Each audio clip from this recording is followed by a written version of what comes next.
So, for today's video is pakita ko sa inyo ang isa sa mga private property dito sa Davao City na nag-o-offer or nagbibigay siya ng free access sa kanilang mga parks, napakagandang mga parke or plaza. So, ito ang Ashuela Cove by Ayala and Alcantara. No? So, it's a collaboration or joint ventures na township nila or yung kanilang project. So, it's 23 hectares na Ashuela Cove ang tawag. So, meron siya mga condominiums, hotels na sontorized pa lang ang iba. No? Tapos mga ito, commercial, mga tindahan, coffee shops, and ito, Gaisano Mall. Gaisano Center.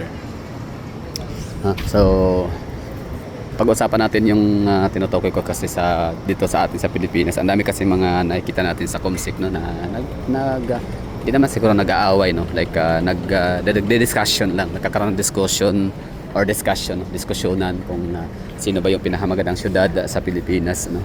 Kumbaga may nagsasabi na wala ng panama ang isang syudad sa kanilang syudad, gano'n, no? Kasi nga pagandahan ng mga parks or mga business districts and mga business parks, no? So dito sa Pilipinas, marami naman talaga tayong mga napuntahang syudad, mga highly urbanized city in particular, na talagang lahat yun ay nag-o-offer sila ng napakaraming magandang mga open public places, no? Para sa mga tao. So meron tayong mga for example, no, Baguio City, meron silang Burnham Park, no. So sa Iloilo City, not to mention, sobrang dami, grabe, like napakaganda ng nila, world class na mga parks, no.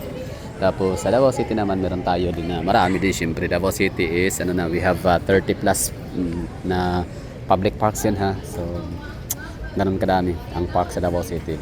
So magkaiba man ang hitsura sa ibang parke, no? Iba man ang park ng Davao City sa park ng Iloilo, sa park ng Baguio City, sa park ng Quezon City, at sa iba pang mga syudad sa Pilipinas.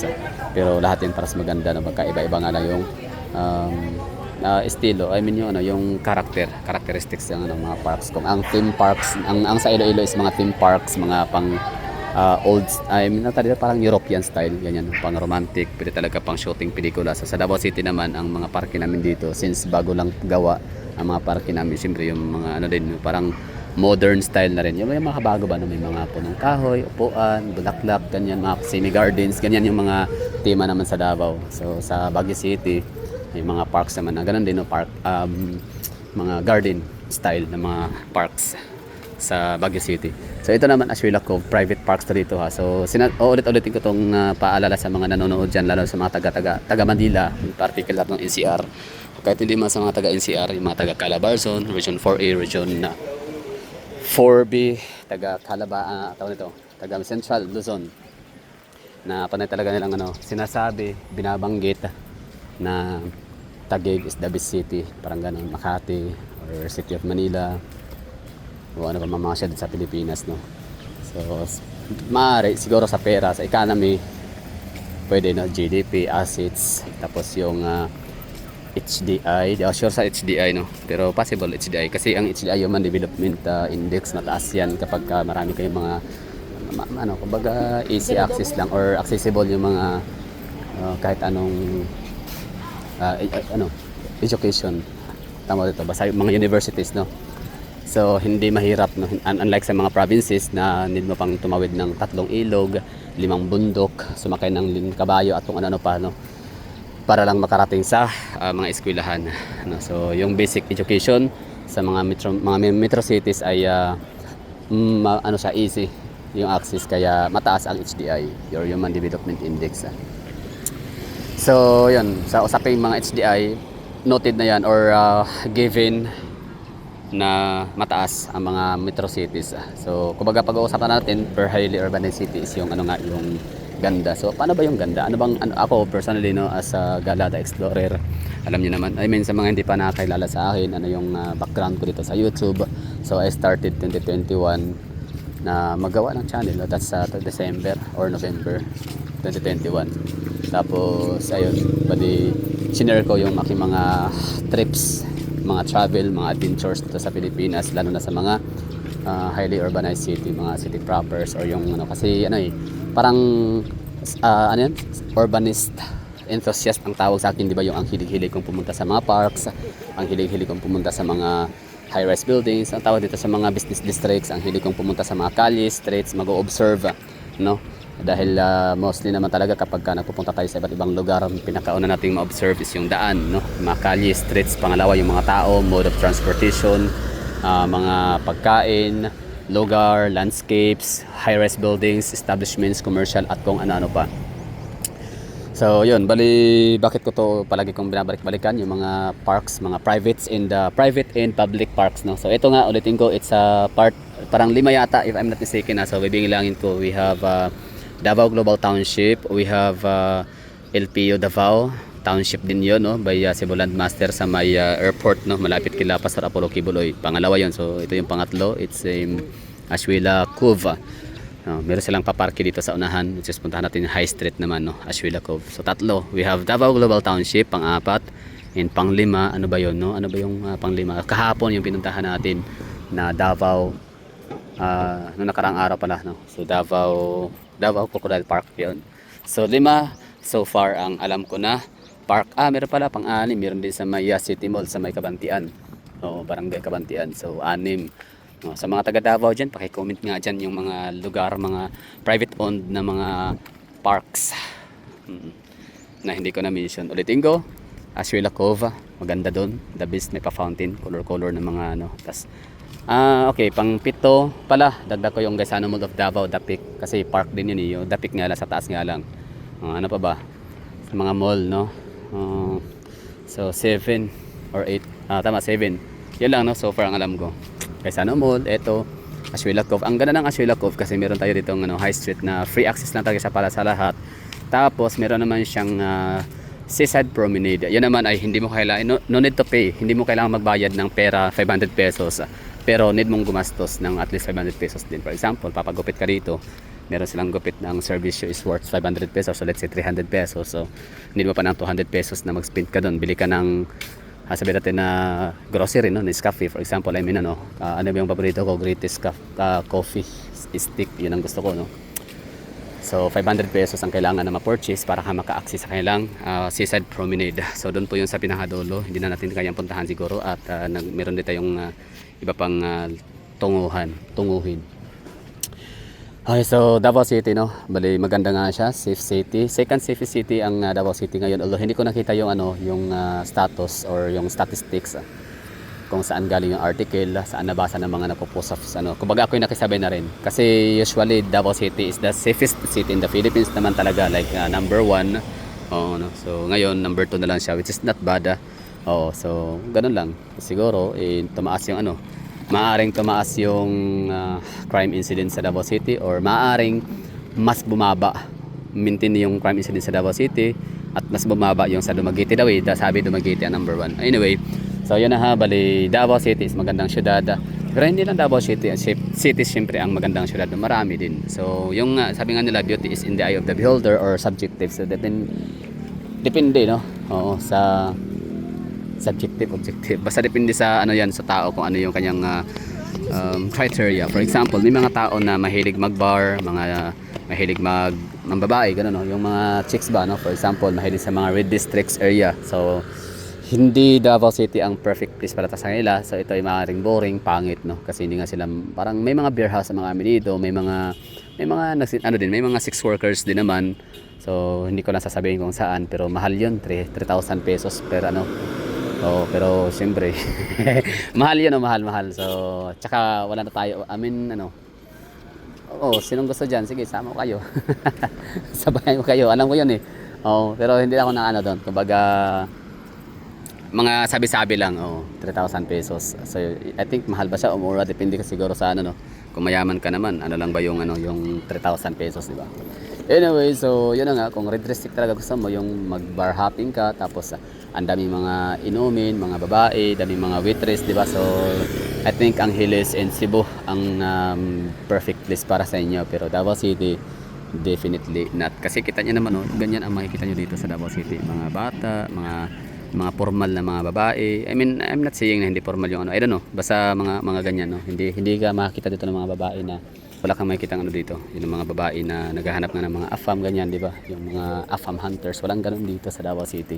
Meron akong napanood na dalawang foreigners, content creator din sila sa YouTube. Tapos sabi nila ay kung gusto mo daw talaga makahanap ng pure Filipina na hindi pa nakatry ng Americans or kahit anong mga foreigners. So Davao City is definitely the best place for you, no? Para maghanap ng mga loyal na misis. Kasi unlike daw sa ibang lugar sa Pilipinas, parang sanay na daw, no? Nakalimang jowa na daw na Amerikano or ka-live-in pa yung iba. Tapos hanap ng iba. So dito sa Davao City, hindi daw ganun ang mga babae dito. Like kapag nagkajowa ng Amerikano, possible first time nila yon at yan kasal agad. So samantalang sa ibang lugar daw ay maaaring pang 10 beses na ganun. So syempre red flag daw yan sa mga foreigners, Anyway, so Davao City maganda siya ha. So ganda ang pag-uusapan niya na nga, no? Subjective, objective, subjective, no? Depende sa iyong gusto nga. So ako, mas gusto ko yung syudad na kompleto ha. Merong mga shopping malls napakadami, merong mga hospitals, universities, condominiums, Airbnb, inns, no? Yung mga mula sa pinakamura hanggang sa pinakamahal ng mga hotels.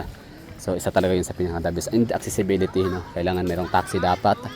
O kung yung syudad mo dyan is wala pang taxi, kung meron mga taxi dalawa, siguro okay na rin yan. Pero mas maganda makaabot kayo ng mga 20. For example, sa May Lucena City, parang 10 lang yata ang taxi nila. Pero grabe, nakahanga kasi hindi kami siningil lang napakamahal. Tapos per head lang yun kasi. Galing na per head taxi. Magkano ba yun? Anyway, so yun, Jensan, no? Ilan ba ang taxi sa Jensan? Maganda ang Jensan kasi may taxi, kaso nga lang hindi sila bumabiyahe around the city. Talagang ang taxi nila is designed lang para pang airport diretso. Diba? So choosy. Well, ganun talaga. Wala kasing competition masyado. No? Sana pa ba mga syudad ang Butuan City, meron din silang mga taxi. I think parang 30, I don't know, 50, 100. Ilan na ba ang taxi sa Butuan City? Paki-comment nga dyan. Bohol, meron silang 20 ka taxi din, 20 or 21, di ba? So mga maliliit sila, syudad sila na maaaring highly urbanized city or mga metro city sa kailang mga probinsya, mga lalawigan, pero hindi sila ganun ka dami. So Davao City is beautiful city dahil nga siya sa mga open parks, public and private parks. So ito nga yon ang content natin dahil nga andito tayo sa Ashuela Cove, private property ng Ayala and Alcantara Family Joint Ventures. So yun, napag-usapan natin yung ganda ng isang syudad by yung criteria, no, for judging is yun nga, maraming parks dapat na malinis ha. Marami akong mga napuntahang lugar na marami din parks pero ang babaho. Sorry ha sa term, pero mapanghi. Daming mga kalat, basura, ang daming mga taong grasa. Oo, ibig sabihin na mga parang mga lumalapit, no, nanghihingi, nangangalabit, ganun, kiyak-kiyapin, barya, ganun, no. So sketchy ang mga tao, talagang hahablutin ang mga dala mong gamit, parang basta pag hindi ka na maibigay, parang gigripuhan ka sa gilid. Yung ganung ambience, oo, sa ibang mga lugar na napuntahan ko. So that's why I like Davao City. Kaya ko sinasabi talaga na maganda ang Davao City dahil dyan, no, safe, malinis, komportable. Kita nyo ang galaw ng mga tao dito, hindi nagmamadali, hindi nagra-rush, hindi mainit ang mga, hindi high blood. Totoo yun. Kumbaga parang siya dito, parang wala lang, chill lang, cool lang. Oo, no? Kami dito, very negotiable ang mga taga Davao. Ibig ko sabihin is parang pwede pang pag-isapan, parang hindi kami masyado dito, mga may alta presyon, hindi kami high blood, hindi kami mga high tempered kind of people, community sa Davao. Oo. Kasi nga kami dito, relax lang. Sa jeep, sa mga taxi, although nakakapagod din naman talaga din na siksikan, lalo kapag peak hour. Pero this time hindi na ganun ka kalbaryo ng mga taga Davao. Hindi na umiinit ulo namin sa haba ng pila sa traffic dahil nga sa may mga buses na, no, haba ng pila sa mga pasahero, no, so para sa mga jeeps. Kasi meron na kaming mga kahit paano 10 pirasong jeep yun na nagbabiyahe. Jeep, bus pala, electric bus. So maganda yun at nabawasan kahit paano yung bilang, no, ng mga nagtsatsaga at nagtitiis at nahihirapan na mag-commute. Ano pa ba yung pag-usapan natin, no? So safety nga, yan na nga, nabanggit ko na lahat. So kumbaga lang for today's video, yun yung napag-usapan natin. Shinare ko sa inyo. Ashwila Cove. Oo, so punta kayo dito. Ito yung aking nilalakaran ha.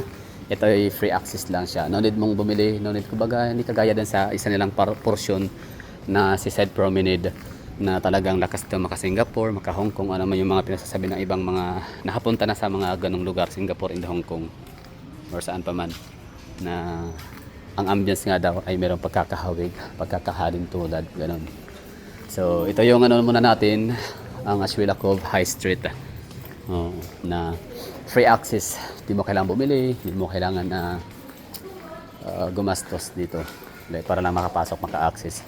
So sa ano, City of Taguig, City of Manila, I mean Makati for example, yung dalawa lang kasi ang alam natin na ano, meron din Pasig pero hindi masyadong kilala ang Pasig when it comes to pasyalan.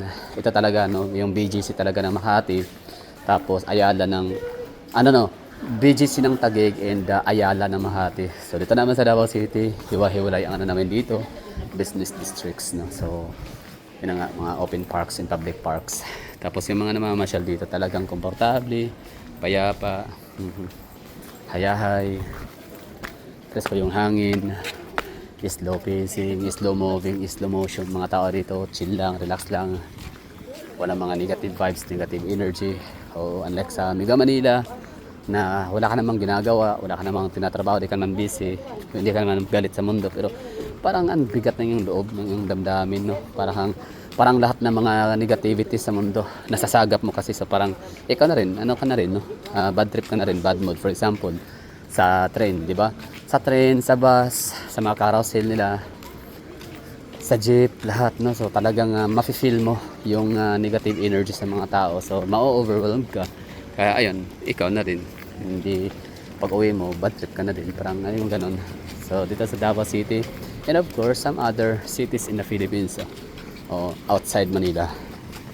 It might be Cebu, it might be Iloilo, Bacolod, CDO, Jinsan, or Iligan. Pwede din Zamboanga and Tacloban. Butuan, ano ba hindi ko nabanggit, no? Lucena, Puerto Princesa City.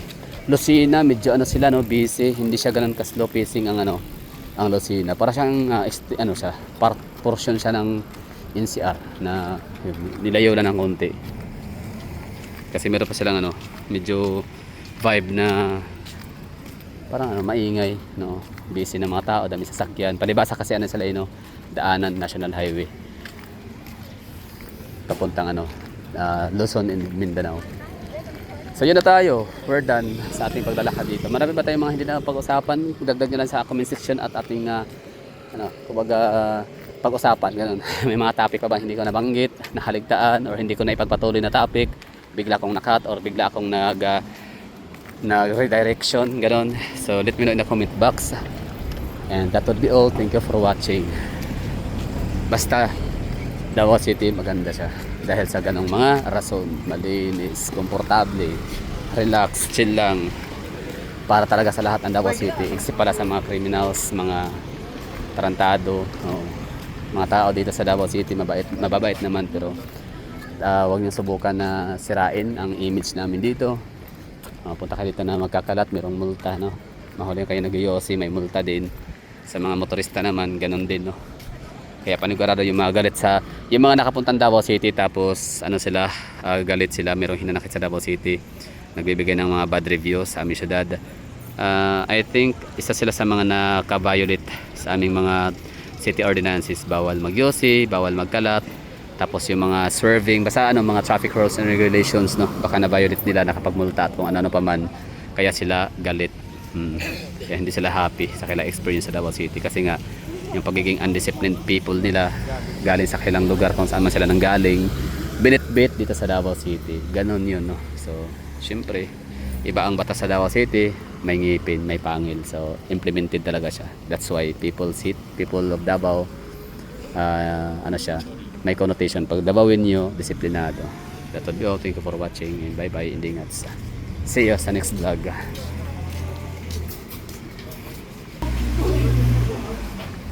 Dapat na kay 70.